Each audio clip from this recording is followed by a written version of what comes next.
We looked at it because we hadn't looked at the very top of this tier. So the 1723 THX was they run an S series, which is like the small, which if you've run Arendal speakers, you know anything that they say is small is actually not that small. So when they say it's not small, it's actually very, very heavy and huge. It just delivers, and it's a fan favorite on the forums, and there's a reason for it. It's really well priced. The sound is just fantastic. It's hugely capable. They don't cheap on anything. I mean, you look at the construction of it, the weight of it, the componentry, you can tell they're very into their engineering on that side. So very good product, very enthusiast. I would say if you're an enthusiast and you want to shout about it, this is the thing to do it with. Hello and welcome back to the channel. I'm Phil Hinton, and joining me on this video are AVForums reviewers Martin Dew and Matt Isengruber. Did I say it right, Matt? Near enough. We're good. Near enough. Okay, good. Scottish accent, I'll get away with it. We're running through our Editor's Choice Awards for the best 5.1 home cinema speaker packages for the years 2024 into 2025. But first, before we do that, here's a message from our sponsor, MPB. The power to tell a story is in us all. The power to change the way we feel, our understanding. Change the rules, how we see ourselves. Provoke. Change history. Together, let's change the bigger picture. Change access. Put camera gear in more hands. And keep the story going. Buy, sell, and trade used camera gear. MPB. Thanks to MPB for sponsoring the show. So let's get into this. Home cinema speakers, it's still a thing. 5.1 packages, 7.1.4, the whole shebang. It's still a big, big market. We did look at a lot of 5.1 systems this year, basically because that's the easiest thing in terms of reviews. Getting speakers up on our ceilings is not something that we're going to do on a regular basis with our reviews. We're not all fortunate like Martin to have, a full rig system where we can hang whatever we like from the ceiling. I will have soon, but not at the minute. Right, so let's get stuck into this. Value end of the market. So for people who want to get into home cinema, they want to dip their toes in, they want to go with a 5.1 system. They've bought a nice AVR, Martin, and we're going to talk about AVRs in future videos and on the podcast. But yeah, value package, what did we go for? Well, we went for the JBL Stage 2 affordable 5.1 speaker package. Very nicely crafted, bookshelf speakers, perfect for a living room, available in white, of course, and black.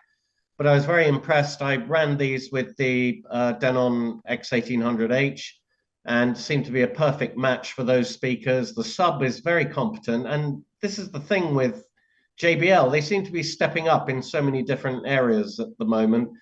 I very much like the sound of these. It very much had the JBL signature. It's rather a warm, it's nicely enveloping, very well timbre matched, and a pleasant and very easy, I would say, decision to make this kind of accompaniment to your first AVR. I mean, everybody has to start out somewhere, and I would say this was a pretty unassuming, nice looking and fine performing package for the money. Excellent. And Matt, you went out to the launch of these products this year, out to LA. So it wasn't just these speakers, it was a whole package. And it's something that JBL are doing this year where they are targeting Gen X. They want the younger user coming in. And they want to make things a lot easier for people. Yeah, no, they're targeting the Gen Z. It was amazing to see the amount of money they spent on that research project. I think it was in the seven-figure sums. It was very large. And like Martin said, I think it targeted that market quite well. It's that iPhone user type, you just want it simple, just want it to happen. And I think they're nailing it with this product range, like Martin said. And I think one of the things that you maybe didn't say was just how dynamic these things are for their price point. That's what shocked me. I reviewed the slightly less affordable Stage 2s. But yeah, I agree with Martin on this one. It's just phenomenal what you can get, what they were able to squeeze out of that. And I think JBL's scale and their prowess in the space allowed them to do it. And their accompanying receivers as well. Just worth mentioning as a side note, they're also incredibly easy to use. They are just switch on and go, and very nice user experience. Yeah, it's one of these areas of the hobby that if you're new to it all, it can be a bit daunting looking at the back of an AVR and so on, and how do I wire this? And it happens to me. I just got the Denon A10 the A10H in for review. Turned it around and it's like, whoa, look at this back panel. I know what I'm doing, but still, it's like, it takes a little bit of thought. So yeah, to make it easy, nice entry point. That's great on JBL. So move on. Let's go to the mid-range home cinema speakers. We looked at SVS here. I believe it's you, Martin, that did this package. Talk us through it and what it is. Yeah, it was indeed. So SVS stateside, they have a direct sale model, and the Karma AV are the people who distribute exclusively the SVS product line in the UK. So in the US, you will get a little bit of a saving over what you pay here because there is no middleman in the States when you buy this stuff, whereas you will have to from a dealer here. But even with that taken into consideration, the sort of price performance punch is really evident with this system. It's a mid-price system. I would say this was probably not for the beginner. This is for the person who would maybe pair this with one of the receivers I reviewed a few weeks ago, which is the Denon X4800H. Perfect match for those. And in fact, I got a wonderful sound from that precise combination. All these speakers have a very articulate top end, maybe a little bit forward, but not to worry too much. It is typical of that kind of, if you like, American sound. It's quite aggressive, but very punchy on rock and roll. And in movies, just really delivers the goods. I was, again, very, very impressed with this system. Excellent. So we're going to move to the high end. Arendal 1723. It's not a new product line as such. Not a new problem, no. But we had a look at it. So why did we look at it this year, and why is it one high end? Well, we looked at it because we hadn't looked at the very top of this tier. So the 1723 THX was the they run an S series, which is like the small, which if you run Arendal speakers, anything that they say is small is actually not that small.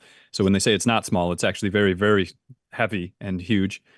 So that's what this was. It was their biggest, heaviest thing at the time. So this was actually pre-launched to their new series that they came out, which was the 1528, which stole all the headlines later on. But this is an oldie but a goodie. So it was good to get this one in. It just delivers, and it's a fan favorite on the forums, and there's a reason for it. It's really well priced, although they have seen some price increases. I think they've had 2 since its launch. So there's a little bit of devalue there. But otherwise, the sound is just fantastic. It's hugely capable. They don't cheap on anything. I mean, you look at the construction of it, the weight of it, the componentry, everything is just done. You can tell they're very into their engineering and that side. So very good product, very enthusiast. I would say if you're an enthusiast and you want to shout about it, this is the thing to do it with. Yeah, great speakers. I've seen the new line. Ed's got them in for review, and I popped around to see Ed a few weeks ago, and my God, they're supposed to be stand mounts. They're huge. So interesting to see what Ed thought of that. His review coming up soon.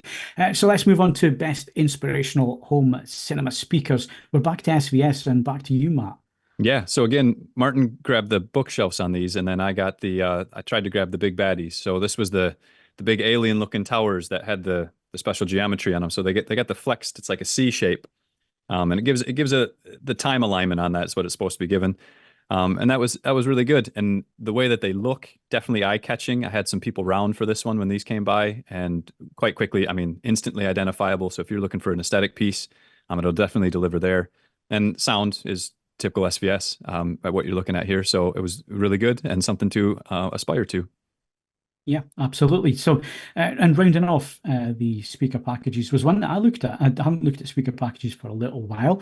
Finally getting back into a space where I can get them in, and more on that in the future. So we all like our movies, but if you're like me as well, I love my music and all sorts of music genres and so on.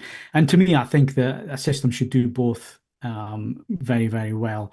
And that's, I think, where the Bowers & Wilkins 700 S3 signatures come in. Am I right in thinking you had to look at the S3 non-signature versions, Matt, or was that Doug? I think Doug did those. I did the 600s, I think. Yeah, you did the 600. Let's get the elephant in the room out of the way first of all. It's 17 grand for the system that I looked at, and I'm not for 1 minute suggesting that you go out and buy this system and spend that type of money all in one go. This is the type of system that you build over time through the 700 series. And like I say, the signature products are a little bit different to the S3s. There's changes to the crossover. There's a few other changes like cosmetics as well. The finish on them, the wood finish, is absolutely stunning. What's also stunning is the sound quality. And another thing I want to, just quickly mention here, because I hear it all the time on forums, I hear it all the time in some podcasts or video reviews and that kind of thing, saying, Bowers and Wilkins speakers are very sibilant or shouty or emphasize the top end too much. And I've never heard that.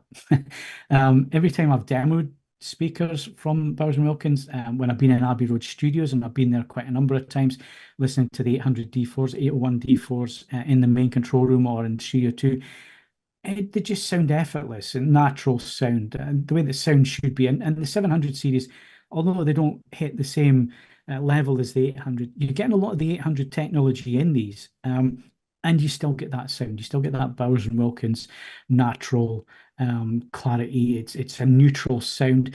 And I think where people are coming up with this forward sounding or harsh sounding is that if you put shit in, you get shit out, basically. And there's no other way of saying this. It all comes down to the recordings that you're playing or the film soundtrack that you're playing. It will give you back exactly what you're supposed to be hearing.